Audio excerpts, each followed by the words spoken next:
Gents, we're back. You ready to rock? Ready to go. I'm always ready to rock. Here we go. Oh! Gets picked and inflictor. Get an ambulance. Get an ambulance. Boom. Right off his stomach. Straight off his melon.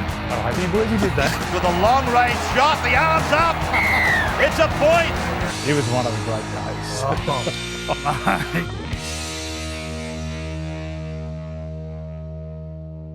Welcome to a very special Origin edition of Freddy the Eighth. We're deep inside Camp New South Wales. We're here at the Coogee Surf Club. Might be the most beautiful view anywhere in Australia, I'd say, which is an ideal place for the Blues to get ready for Origin 1 in Adelaide next week. And the coach, Freddy the Eighth, are with me as always. Matthew. What a view. What a setup. It's Freddie's incredible. This is Freddie's weekender. Yes. Yeah, I've been busy. Haven't you? Yeah. No, this is... I did a reno on this place a couple of years ago. It's just... There wouldn't be many better places in Australia or the world. Just sitting here straight over the beach, straight out of the Pacific North Ocean. aspect, summer, Yeah. breeze comes in. You get a bit of auction. There's a swimmer here that comes out every day, and he sort of does like half freestyle, half butterfly. He goes, mate, for like an hour. Right. It's like he washes around, ends up near Wedding Cake Island, and you sit in and you go, he's going to drown. He's drowning, and then he comes up again. An hour later, he just washes up on the sand. So amazing. that is Wedding Cake Island out there? Yeah. The famous Wedding Cake Island. Yeah. So what happens in here, Freddie? This is your headquarters, if you like. Yeah, so this is where we have our meals. We prepare here every morning. We come down and whatever we need to do before our sessions, we train just down the road. And yeah, so meals, strapping, massage, videos. Most of it's done in here, so it's fantastic setup. You checked it for bugs? Surveillance cameras? You still got to stop it. Very, very true. Let's have a bit of fun before we get into the serious stuff. Right. Now, we've put together a little envelope featuring the names of all the players that you gentlemen played Origin together with. So you've got to pull one out, and we want to hear a story about them randomly. Wow. Who have you pulled out? E.T. Andrew Eddinghausens. He was a clean skin. Yeah. Andrew, one thing I've got to say about Andrew, he was obviously a really very good looking fella. It was tough. Mate, tough. Great defender. Like people always, any highlight you would always see him just in space, and he had that incredible running style. He was like a Gnu or an Eland. But tough, great defender, great tackler. Rod Wishart. Oh, Now, I saw from afar Wishy at the True Blues ball, and I didn't get to say hello. But I've been going down the south coast over Christmas and holidays, and I've bumped into Wishy at Gerringong, along with, I think he's the Deputy Mayor, along with Mick Cronin, one of the great fellas. what a story. Well, Mick Crone, congratulations in the Hall of Fame. Oh, yeah. So there was a test match in Melbourne, and ET was slipping all over the place. They were playing England, and Bozo said At half-time. at half times, said, mate, get some better boots on. Put them on, like Wishy's boots. Anyway, so Wishy used to wear the high caps, The high tops. the high tops, yeah. And then so ET put them on, and Bozo goes, they look ridiculous, get them off. How embarrassing. Get them off. They used to Yeah. have those high tops, and they'd have the studs, and they'd have, at the front, they'd have 1, 2, 4 like that, and then at the front they had like a rogue fang. They had like one stud underneath your toe. It must have been so. Why would Wishy wear high tops? That was for front rowers. Anyway, Great goal. Well, when you got thighs that size, you need a bit of extra support down low, of course. good man. My next one, Yeah. Mark Carroll. Spud. Wow, talk about characters.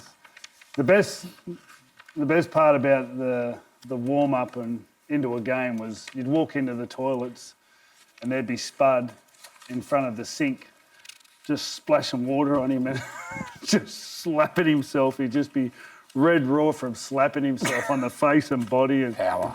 just going, whoa. Anyway, I used to love that. Brian Fletcher.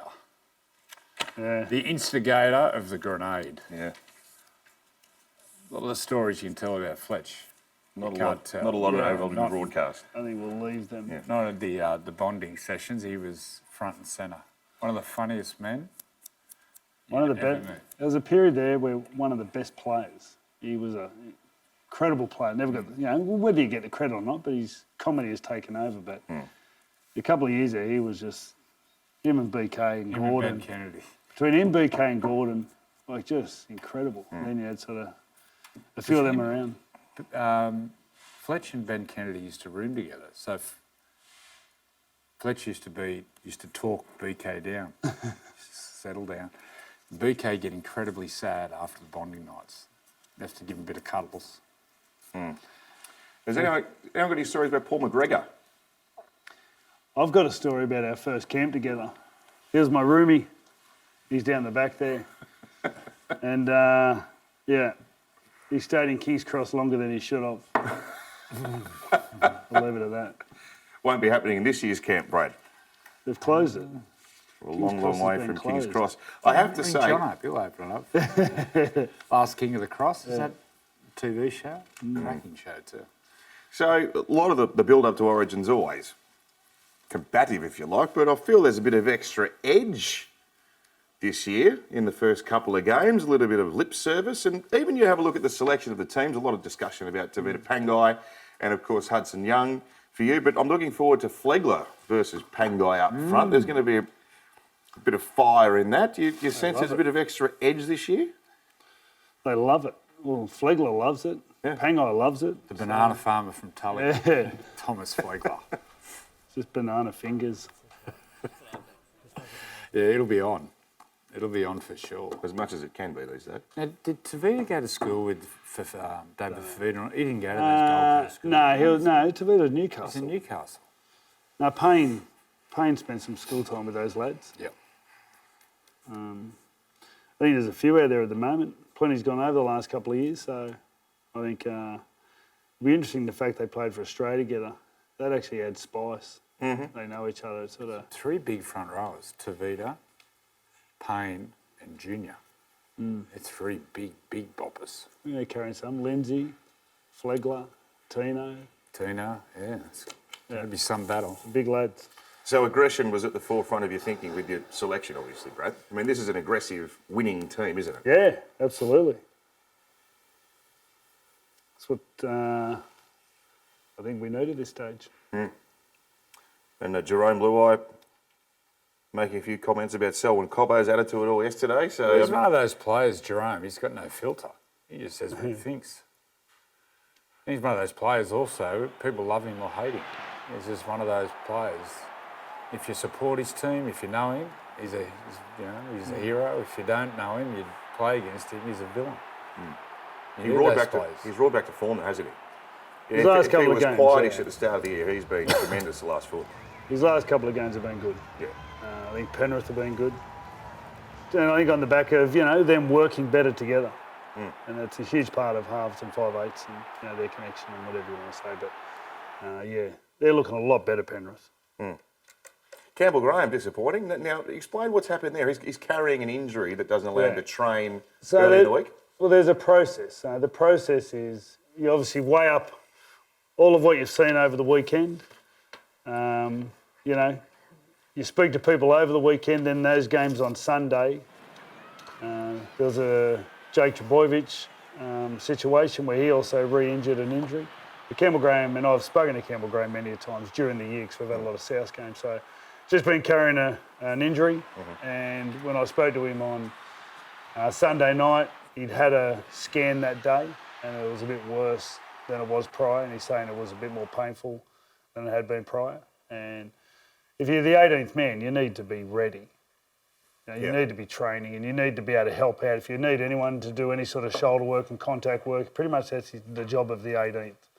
So we didn't think it was beneficial to him, South or New South Wales. So he'll fight. He'll go fight. I think he's playing this week, which is he's good. been named. He's got a name, so that's good.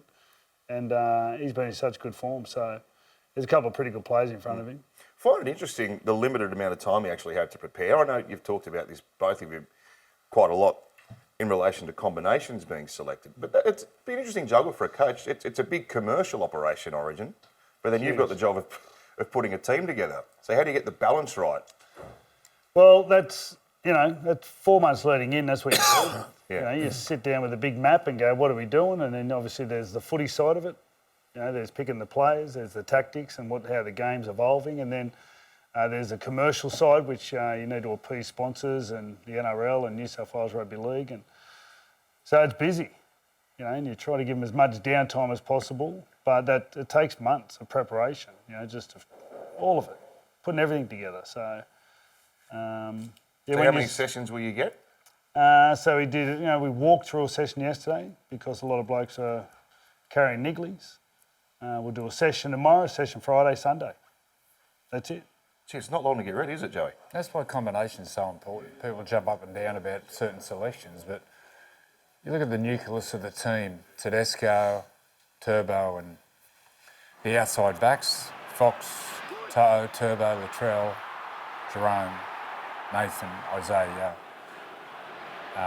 Appy. We've all played a lot of footy together. It's so important. So important at this level because there's limited preparation and then once you're on the field, you're that exhausted, sometimes you can't talk. So you go back to your old habits and you know each other's games. Ashley Klein's the ref. Yep. Any thoughts? Good decision. I think he's in really good form. I like the way he refs.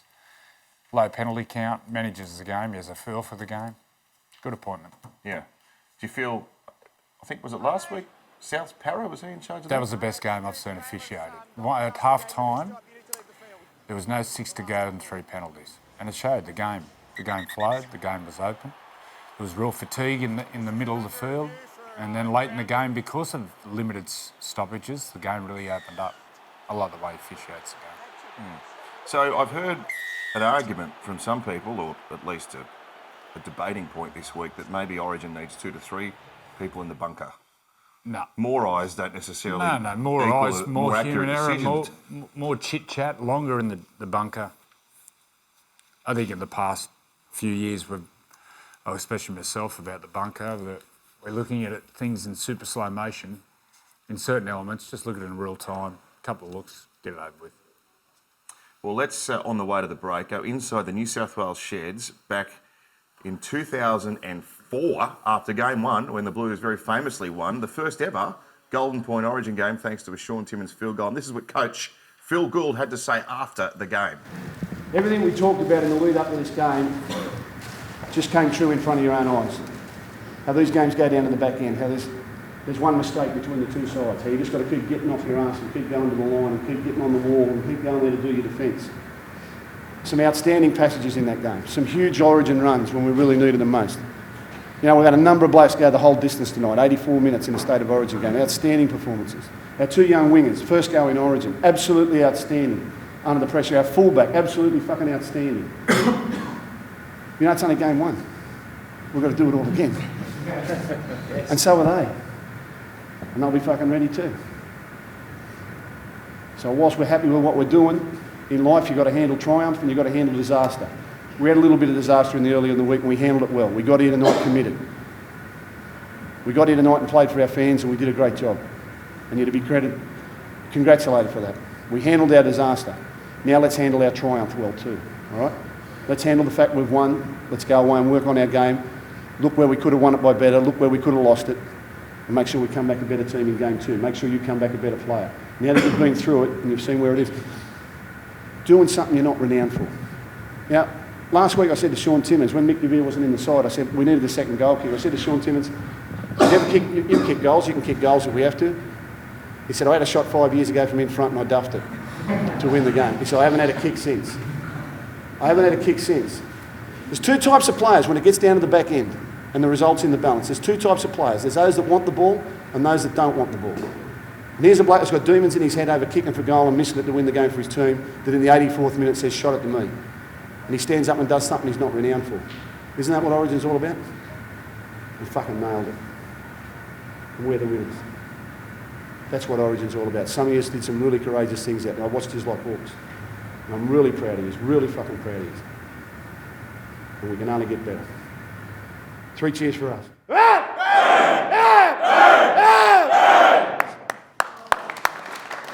Yes, few people do it better than Phil Gould. I'd imagine it's great energy in an Origin dressing room after a win. Few people, no one does it better. You can just choose the right words in the right situations. Some are meant to make you feel well, some are a massive kick in the backside, but no one does it better. Pretty good. Yeah. I mean, I'd imagine in a 3-game series too, you can't... If you do win game 1, everyone's up and about, but you still got to do the job then. Is that a delicate balance Would you as say a coach? game 1, if you win game 1, 75% have gone on one? 73%. 73. They're close, yeah. 3/4 of the games. You go on to win. The good thing is, whether it's a good thing or not, but in the 5 years that we've been together, obviously, while I've been coach, we've lost the first game 3 times. We've gone on to win the series once and lost 2. So it's hard, without a doubt. And the first game is very important. Listening to Gus's speech, overcoming disaster and dealing with triumph. The biggest thing with New South Wales, I find, I talk to the players about this all the time, is dealing with winning. Yeah. It's something that we haven't done that well. And through whatever means, I'd have to say they've done that better. So the good thing is, from that point of view, is we didn't win last year, so there'll be plenty of fire. Yeah, I heard your comments on the classic game 3 last year, which was obviously a classic Origin and could have gone either way, but you actually said you lost the series with game 1. Yeah. Could you elaborate a bit on that? Well, we hadn't played there for a couple of years, and we just had one of those games where we just didn't play to a state of Origin level. There's things that you pride yourself on at that level, and we didn't do it. And the fact is we hadn't played in front of our crowd for so long was incredibly disappointing. And there was a reaction, obviously, in game 2. Game 3 didn't go our way, but that won't happen again. Neutral venue game 1, Joey. Interesting scenario. How important is that if you can come away from the neutral venue knowing you've still got a home game up your sleeve? And for New South Wales, it is game 3. It's very foreign. Have we ever played in neutral ground? No, man, 2018 we went Melbourne, Sydney, I'm saying Brisbane. where we played. I played in Melbourne. Oh yeah, we played in Melbourne a couple of times. Yeah. Not too many games won, though, I don't think, in neutral venues. 2018 was. Game 1 Melbourne, game 2 Sydney. You know what? Once you get on the field, it's all the same. Just get out there and play. And let the atmosphere at Suncorp, once you're out there, you can hear them in certain situations, but you're that dialed in. It doesn't matter. You have no idea where you are. So, What's your theme this week? What's our theme? Can you share it with the... No. You can't? No.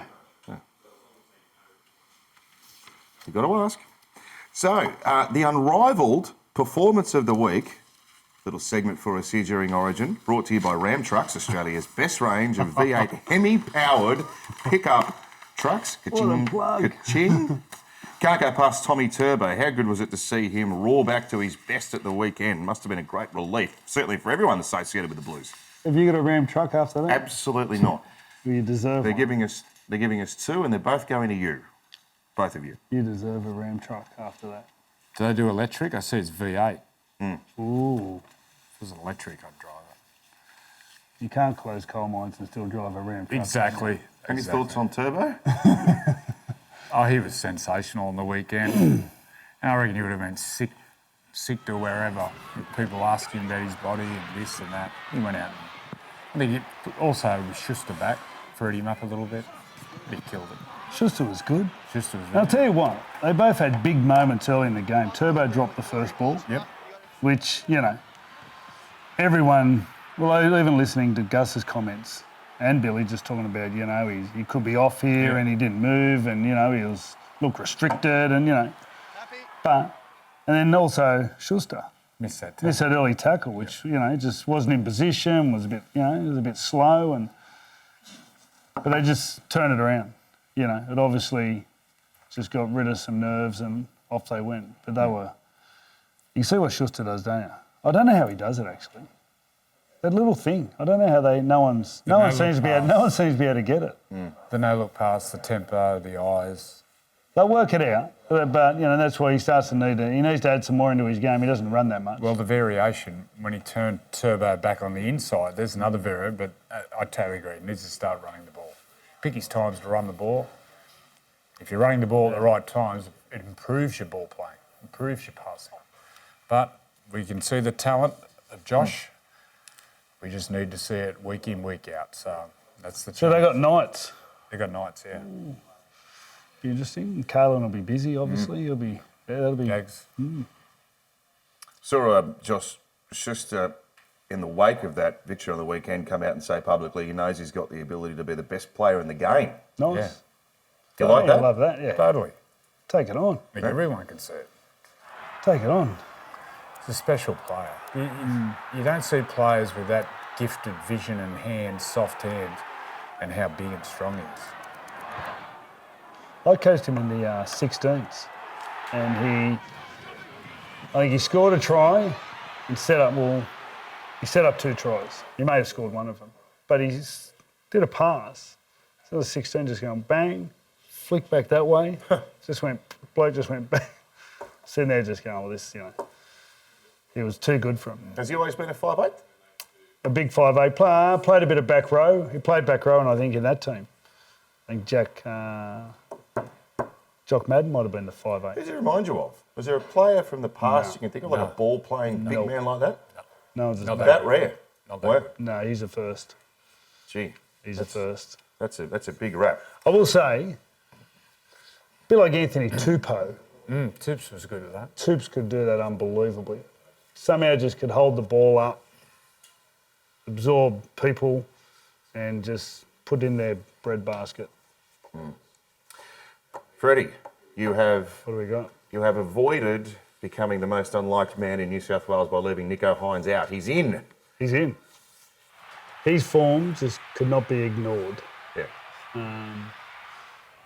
In the games they lost, he never stopped trying. In the games they've won, he's been dominant, and he's been doing it for now a year and a half. Changed positions, he's so much changed, but just adapted. And if you want anything from your bench, is they need to be able to adapt, and they need to be able to give impact. He's big size, isn't he? Tall I man. didn't realise how tall he was. Yeah. So you'd been advocating for the 2 9s. Yep. That's been cast aside. Well, Nicho can play dummy half. I just think back to the best teams I played in. I keep saying it. But Craig Wing had that adaptability factor as well, didn't he? He wasn't play, pure. yeah. I mean, he was a great number 9, but he could play. But most Nicho can positions play in the anywhere. You back look at Nicho, he could play half 5, anywhere in the spine. Fullback, half 5'8". But Wingill's more like Ben Hunt. There's not many players like that who can play those 2 positions very, very comfortably. I can't really, See, Reece Robson's similar from a point of view of mostly, sturdy enough to be playing lock and hold his own there, and but there's not many that can do that. So McInnes? yeah, McInnes does it. And McInnes broke his thumb, Oh, of course. so yeah, McInnes wasn't a available selection. But So will there be there'll be a tactic to get Hynes into the game? yeah, He's not there just as backup. He's there as a legitimate we'll option. get him on the field. Yep. What about the Queensland team? I You like haven't, their side? well, I Or haven't got it in impressed with front their of. I side? haven't got it in front of me, but there's a few changes. It's a really so- well-balanced team. It's team in form. All their players are in form. I've got to say, the Kalen one maybe didn't surprise me too much because it's not on form. It's about the dramas with the concussions. He had another one on the weekend. And if you lose a fullback in Origin, it's a disaster for your interchange. The Dane Gagai one, that really surprised me. And it still surprises me now because we all know what Dane Gagai has done for Queensland in the last 10, maybe longer. So that surprised me. It surprised you, Coach? To be honest, I haven't really thought about their team that much. Yeah. Obviously, the fullback's an extremely important one. And I think Billy's just a huge fan of Reece Walsh. I think he wanted to pick him a couple of years ago before he started coaching. So I can see why. What he's done this year at Brisbane.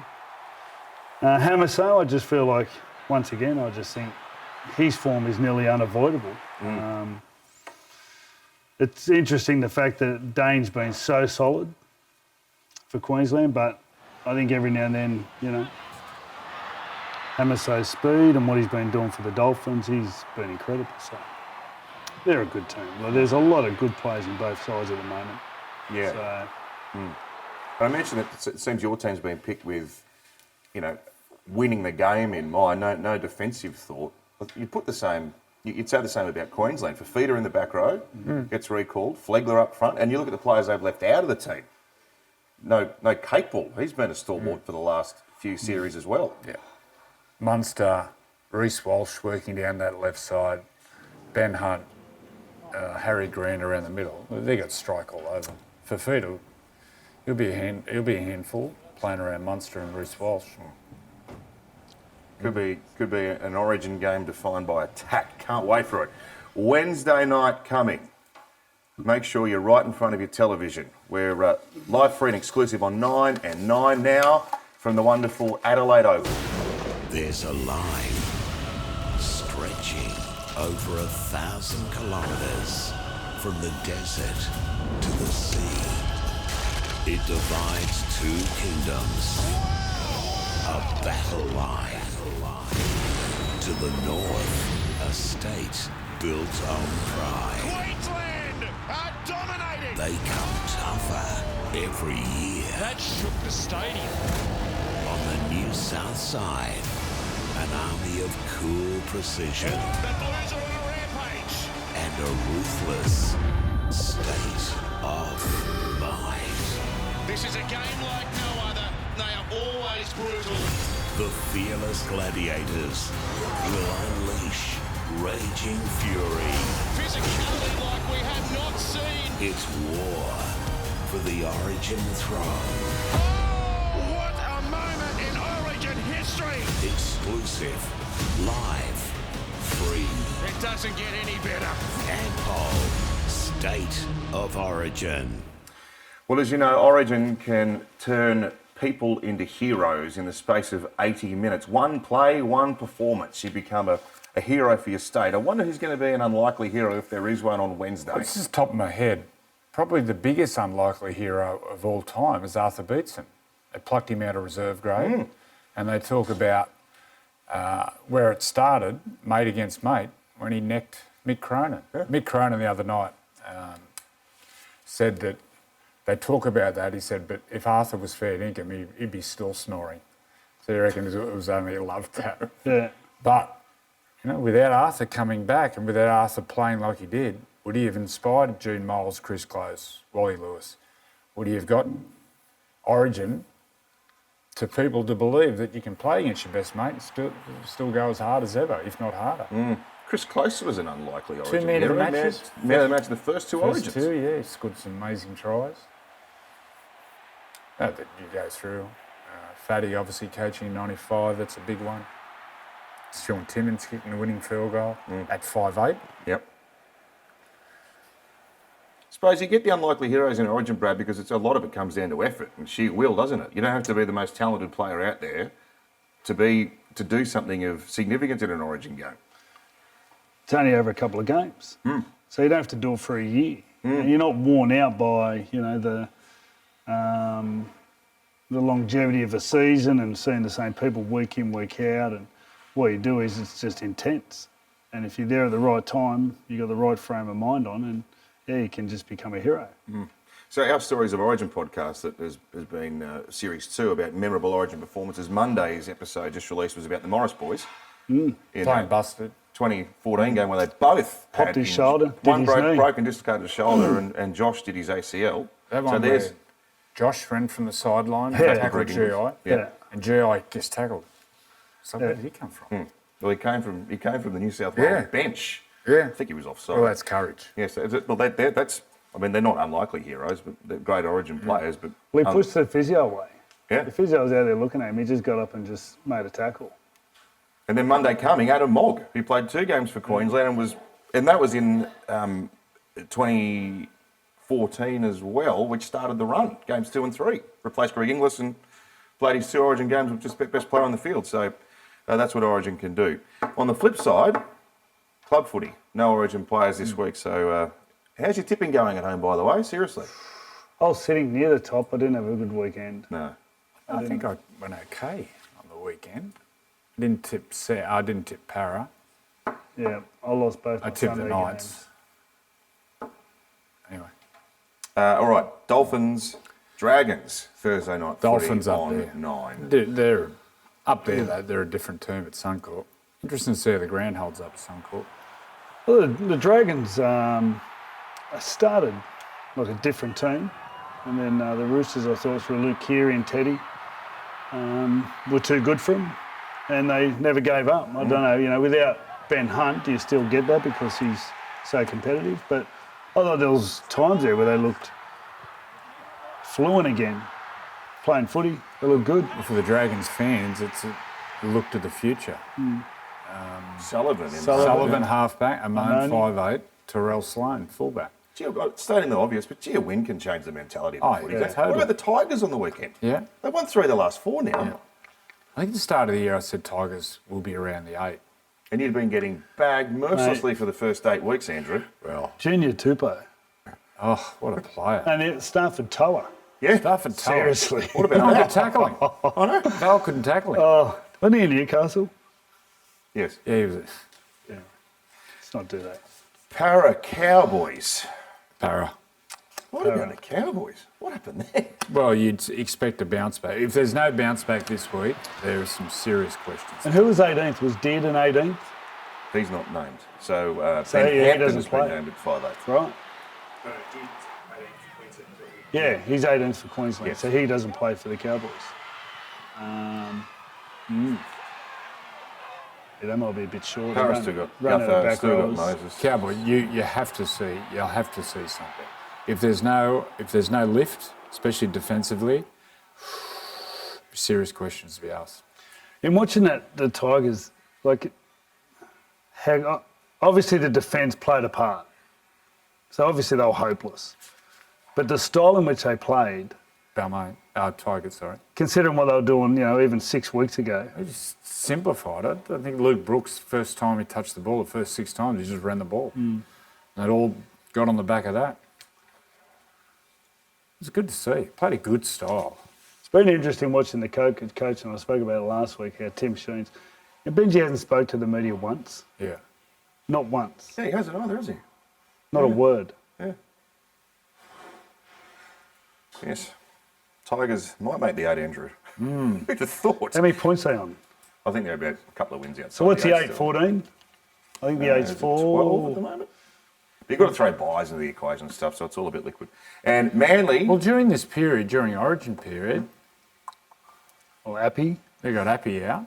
That's got it's Stefano, but they're going to. Stefano, but Simpkins is the dummy half there. Yeah. They could pick up some wins during this Origin period.